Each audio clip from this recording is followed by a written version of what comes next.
Hello दोस्तों, आज के इस वीडियो में हम MP Vyapam sub engineer, MP Vyapam draftsman, MP Vyapam JE से आपके बिल्डिंग मटेरियल में जितने भी अब तक के क्वेश्चंस पूछे गए हैं आज के इस वीडियो में हम कवर करेंगे।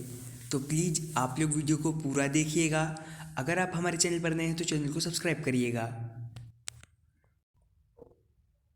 और आप एमपी व्यापम सब इंजीनियर के अब तक के जितने भी एग्ज़ाम हुए हैं उनके प्रीवियस ईयर के क्वेश्चन पेपर और आल सब्जेक्ट के हिंदी या इंग्लिश में हैंड नोट्स चाहते हैं तो आप हमें इस व्हाट्सएप नंबर पर कांटेक्ट कर सकते हैं।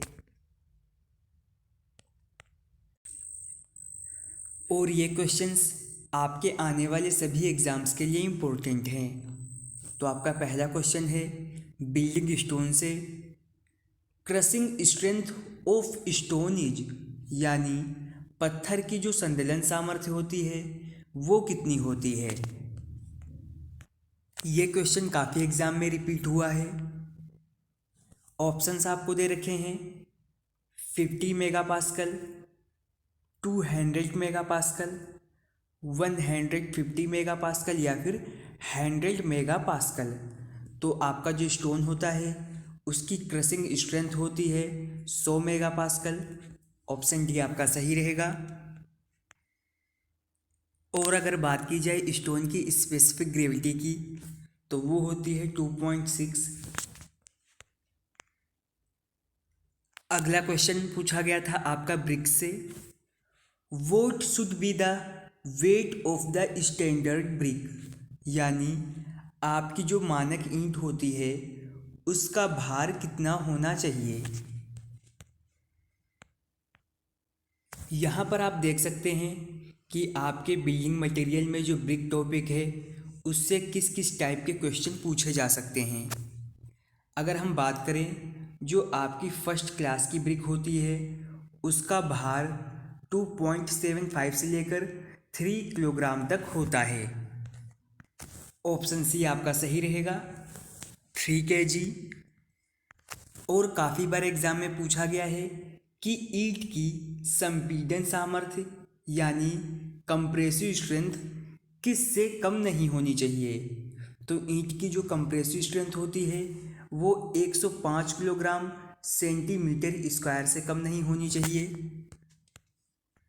और ये भी क्वेश्चंस आपसे पिछले एग्ज़ाम में पूछा गया था कि आपकी जो फर्स्ट क्लास की ब्रिक होती है उसे कितने सेंटीमीटर की ऊंचाई से गिराने पर वो ब्रेक नहीं होनी चाहिए। तो ये ऊंचाई है इसकी 100 सेंटीमीटर बराबर 1 मीटर।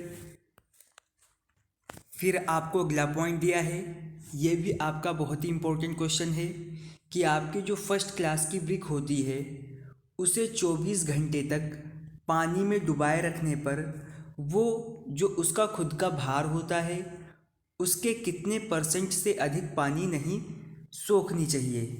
तो ये है 20%। जबकि जो आपकी सेकेंड क्लास की ब्रिक होती है वो 24 घंटे पानी में डुबोए रखने पर ये अपने भार का 1/4 यानी 22% से अधिक पानी को नहीं सोखना चाहिए। और जो आपकी सेकेंड क्लास की ब्रिक होती है उसकी संपीड़न सामर्थ्य 70 किलोग्राम सेंटीमीटर स्क्वायर से कम नहीं होनी चाहिए।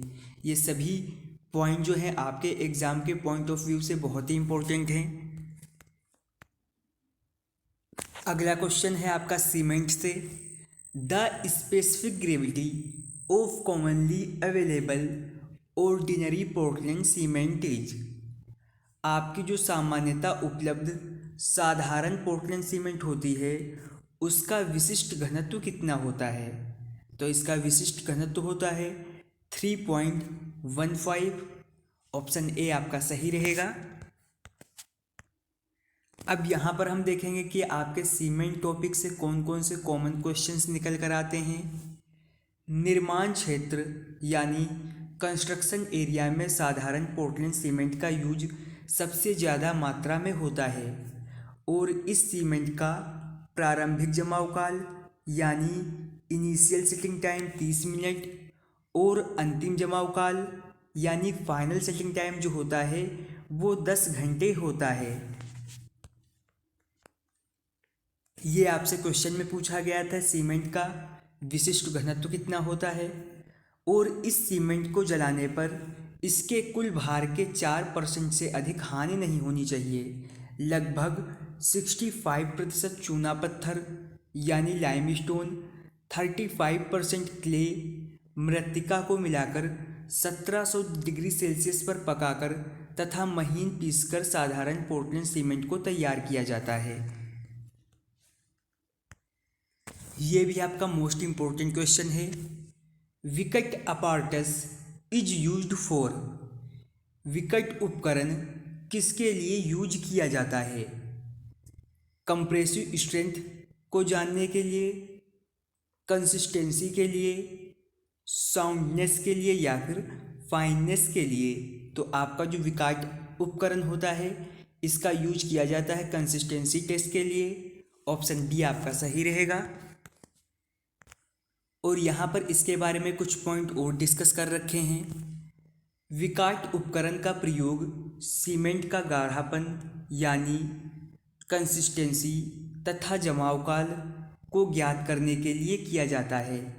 सामान्य कंसिस्टेंसी टेस्ट साउंडनेस, जमाव काल, संपीड़न तथा तनन स्ट्रेंथ ज्ञात करने से पहले ये किया जाता है। विकट उपकरण में प्रयुक्त छड़ का भार कितना होता है? तो ये होता है 300 ग्राम। और सांचे का जो भीतरी व्यास होता है वो होता है 80 mm और इसकी हाइट होती है 40 mm। जबकि जो आपका साउंडनेस टेस्ट होता है उसे ली चैटेलियर उपकरण द्वारा किया जाता है। फाइननेस टेस्ट और आपका जो वो करते हैं वायु पारगम्यता यानी एयर परमेबिलिटी और चालनी विधि सीव विधि द्वारा ज्ञात किया जाता है। नेक्स्ट क्वेश्चन है आपका, in an average how much percent water by weight of cement is required for complete hydration of Portland cement. Question में आपसे पूछा है पोर्टलैंड सीमेंट के पूरी तरह से जल योजन के लिए सीमेंट के भार के कितने प्रतिशत जल की आवश्यकता औसतन होती है।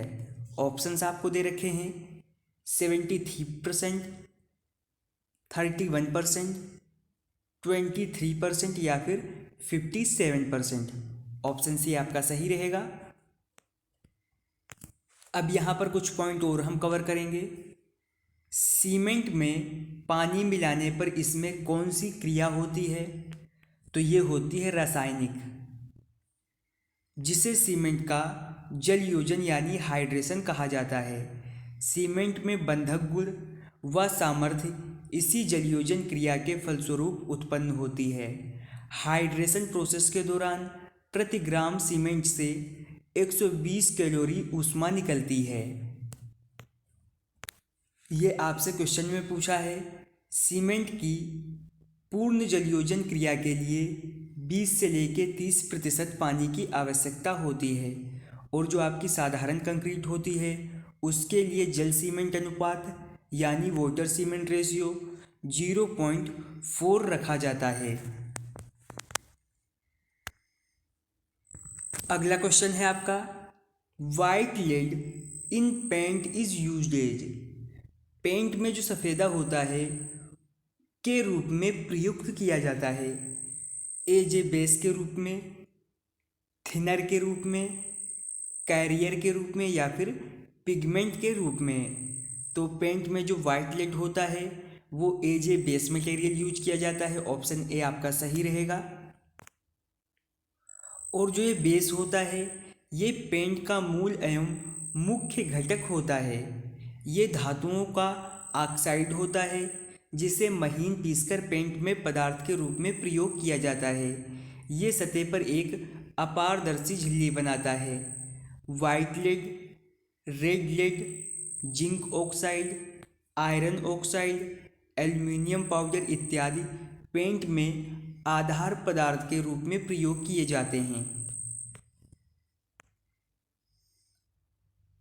फिर आपका लास्ट क्वेश्चन है, which of the following is not a vehicle in paint. पूछा है निम्न में से क्या पेंट में वाहक नहीं है? अलसी का तेल, टंग का तेल, खसखस का तेल या फिर तारपीन का तेल। तो इसमें वाहक नहीं है तारपीन का तेल। ऑप्शन डी आपका सही रहेगा। तो आज के इस वीडियो में हमने एमपी व्यापम सब इंजीनियर के आपके 2015 से लेकर अब तक के जितने भी एग्ज़ाम हुए हैं उसमें आपके बिल्डिंग मटेरियल से जितने भी क्वेश्चन पूछे गए हैं उस क्वेश्चन पेपर का पार्ट 1 हमने आज डिस्कस कर लिया है और इसका पार्ट 2 हम नेक्स्ट वीडियो में करेंगे। अगर आपको वीडियो पसंद आई हो तो लाइक करें, शेयर करें, चैनल पर नए हैं तो सब्सक्राइब करें।